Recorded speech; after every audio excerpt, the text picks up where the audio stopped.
क्यों कहेंगे कि इसको कैप्टन लगा दें? मतलब उसका कोई तुक नहीं बनता, बिकॉज प्रोरोगेटिव मेरा है। मैं बाहर से पूछता रहूँगा सबसे कि मैंने किसको लगाना है, ये हमारा डिसीजन था। उसका शायद अफरीदी साहब का क्या ताल्लुक है? मुनाफकत हो तो लाला जैसी, वरना बंदा ईमानदार ही अच्छा। क्रिकेट में भी घटिया और गंदी सियासत की है शाहिद अफरीदी ने।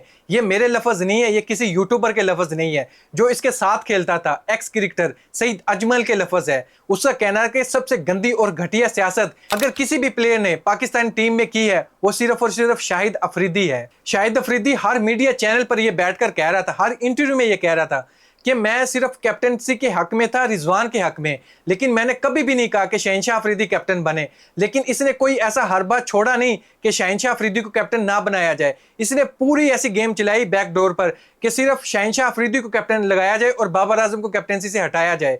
शाहिद अफरीदी ऐसे झूठ बोलता है जैसे ये सच में सच ही बोल रहा हो, और लोग इस बात पर यकीन भी कर लेते हैं। शाहिद अफरीदी ने आपके दौर में जब कप्तानी का तब्दीली का वक्त आया तो आपको मशवरा दिया, उन्होंने 2-3 दफा ये कहा कि उन्होंने आपको मशवरा दिया कि रिजवान को कप्तान बनाएं। तो क्या शाहिद अफरीदी ने, तो क्या शाहिद अफरीदी ने आपको मशवरा दिया रिजवान को कप्तान बनाने का? कोई ऐसा मशवरा नहीं दिया। अस्तगफुरुल्लाह, वैसे बड़े दीनदार पक्के दीनदार बने फिरते हैं। लोग सोच ही रहे थे शाहिद अफरीदी ने 2-4 दिन हो गए कोई कंट्रोवर्सी क्रिएट नहीं की, ऐसी क्या वजह आ गई? शाहिद अफरीदी कहीं चले तो नहीं गए, लेकिन हमारे सामने रिजल्ट आ गया ज़का अशरफ की सूरत में। एक बार सुन लिया, 2 बार सुन लिया, 3 बार सुन लिया, लेकिन शाहिद अफरीदी ने हमारे कान पका दिए थे ये बात सुना सुना कर कि मैंने शहनशाह अफरीदी को बोला कि वो कैप्टनसी एक्सेप्ट ना करे। मोहम्मद रिजवान का हक बनता है कैप्टनसी में, वो एक अच्छा कैप्टन है, T20 का भी और ODI कैप्टन भी। लेकिन मैंने नहीं कहा शहनशाह अफरीदी को कैप्टनसी एक्सेप्ट करे, ना लाहौर कलंदर की, वो खुद बना कैप्टन। शाहिद अफरीदी के ये जितने भी स्टेटमेंट थे, चाहे उसने वो टीवी शो पर बैठकर कहे हों चाहे किसी भी इंटरव्यू में, उसका सिर्फ यही मतलब था कि हाथी के दांत खाने के और दिखाने के और हैं। इसके पीछे जो वजह थी हमारे सामने आज आ गई है। ज़का अशरफ ने ये क्लियरली हमें बता दिया है। शाहिद अफरीदी ने मुझे ऐसा कोई भी मशवरा नहीं दिया जिसमें मोहम्मद रिजवान को कैप्टन बनाने का मशवरा हो। ये सिर्फ टीवी पर बैठकर ऐसे मशवरे देता है, लेकिन जब डायरेक्ट मीटिंग होती है तब अपने दिमाग के बारे में बोलता है। मैंने भी बात की थी कि मैंने जब मोहम्मद रिजवान के, जब प्राइम मिनिस्टर ने मुझे बुलाया था तो मैंने मोहम्मद रिजवान का, अभी से नहीं कह रहा, मुझे तकरीबन 4-5-6 महीने से मैंने रिजवान का नाम लिया है कि उसको व्हाइट बॉल क्रिकेट में कप्तान होना चाहिए और बाबर को रेड बॉल में कंटिन्यू करना चाहिए, उसको फौरन नहीं हटाना चाहिए था। शहनशाह अफरीदी हमारे लिए सुपरस्टार था, वो बहुत ही अच्छी बॉलिंग करता था, लेकिन जब से शहनशाह अफरीदी शाहिद अफरीदी के साथ जुड़ा है, जब से ज्यादा ताल्लुक बढ़े हैं, शहनशाह अफरीदी का कुछ अलग ही लेवल है। ना वो अच्छी परफॉर्मेंस दे रहा पाकिस्तान टीम की तरफ से, ना अच्छी बॉलिंग कर रहा। हाँ, लेकिन एक काम में शहनशाह अफरीदी माहिर हो गया, इंस्टाग्राम की पोस्ट करवा लो या किसी के बारे में कुछ भी कहना हो वो उसी टाइम पोस्ट करेगा। यही शहनशाह अफरीदी थे ना जो बाबर आजम के बारे में बोलते थे कि बाबर आजम मेरा कप्तान है, हैशटैग सोचना भी मरा है, बाबर आजम को कैप्टनसी से हटाया जाए। लेकिन हटाने वाला कौन था? लॉबी किसने क्रिएट की? सुसर जी ने। कैप्टन लगने वाला कौन था? दमाद जी। और बाद में जब दमाद जी खुद कैप्टन से हट गए तब बाबर आजम के अगेंस्ट ही हो गए। इंस्टाग्राम पर ऐसी पोस्ट शेयर करें हैं जिसका कोई मतलब ही नहीं है, वो हम बाबर आजम के साथ अटैच करें या फिर पाकिस्तान क्रिकेट बोर्ड के साथ अटैच करें। शहनशाह अफरीदी को पता नहीं क्या हो गया जब से इसने शाहिद अफरीदी के साथ रिश्तेदारी जोड़ी है। शहनशाह अफरीदी ने जब बाबर आजम दोबारा कैप्टन बने, पहले ही दिन सबसे पहले जो पोस्ट आई थी मीडिया पर प्लेयर्स की तरफ से, वो शहनशाह अफरीदी थे। शहनशाह अफरीदी ने फुल सपोर्ट दी थी बाबर आजम को कि ये मेरा कप्तान है, मैं इसके पीछे खड़ा हूं और पाकिस्तान टीम में खेलना मेरी एक ड्यूटी है जो मैं बहुत अच्छे से निभाऊंगा। लेकिन सेकंड डे जब मीडिया पर इसकी बात की हाइप क्रिएट हुई और जब एक्स क्रिकेटर ने तरह तरह की बातें की, जैसे रमीज राजा का कहना हो कि मैं जब कैप्टन बना था तो मैं टूट गया था, मैं पाकिस्तान टीम के लिए खेलना ही नहीं चाहता था क्योंकि मैं हर्ट हुआ था, दिल से हर्ट हुआ था। अब जब ऐसी बातें सुनने को मिली, ऊपर से राशिद लतीफ का इतना बड़ा स्टेटमेंट आ गया कि बाबर आजम ने बदला लिया, चाहे कितनी बड़ी दोस्ती हो, बाबर आजम ने शहनशाह अफरीदी से बदला लिया है।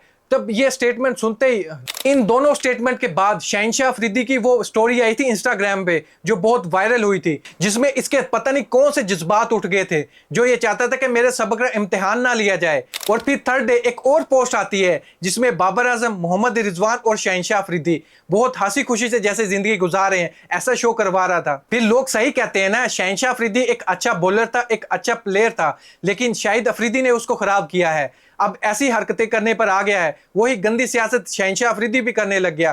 पहले बाबर आजम के हक में बोलता है, सेकंड डे बाबर आजम के अगेंस्ट हो जाता है, थर्ड डे फिर बाबर आजम के हक में बैठ जाता है। पता नहीं इसको क्या हो जाता है, एक टाइम पे सॉफ्टवेयर अपडेट होता है, दूसरे टाइम सॉफ्टवेयर इसका फिर से खराब हो जाता है। जब शाहिद अफरीदी पाकिस्तान टीम में थे, मीडिया का इतना दौर था ही नहीं, अखबार में एक आधी न्यूज़ सुनने को मिल जाती थी। लेकिन जब अब एक्स क्रिकेटर टीवी पर आकर हमें बताते हैं कि शाहिद अफरीदी कैसे लॉबी क्रिएट करते थे, शाहिद अफरीदी ने लॉबी क्रिएट की अगेंस्ट वकार यूनुस के, शाहिद अफरीदी ने लॉबी क्रिएट की मिसबाह उल हक के अगेंस्ट, शाहिद अफरीदी ने लॉबी क्रिएट की यूनुस खान के अगेंस्ट। ये एक वाहिद ऐसा प्लेयर था जो पाकिस्तानी टीम को तोड़ कर रखता था, बहुत सारे प्लेयर अपनी तरफ रखता था ताकि ये टीम से ड्रॉप ना हो सके। और शाहिद अफरीदी ऐसा वाहिद ही प्लेयर है जो बुरी परफॉर्मेंस देने के बावजूद वो पाकिस्तान टीम में कंटिन्यूली खेलता था। जब इतने साल एक बंदे ने काम किया हो, उससे एक्सपीरियंस हासिल किया हो, वो कहीं ना कहीं तो चिपकाएगा, दूसरे बंदे को भी शिफ्ट करेगा ही ना। इसको मिला था शहनशाह अफरीदी ही, एक शरीफ बंदा था, लेकिन जब से शहनशाह अफरीदी के साथ शाहिद अफरीदी जुड़े हैं, शहनशाह अफरीदी का तो कुछ अलग ही लेवल है।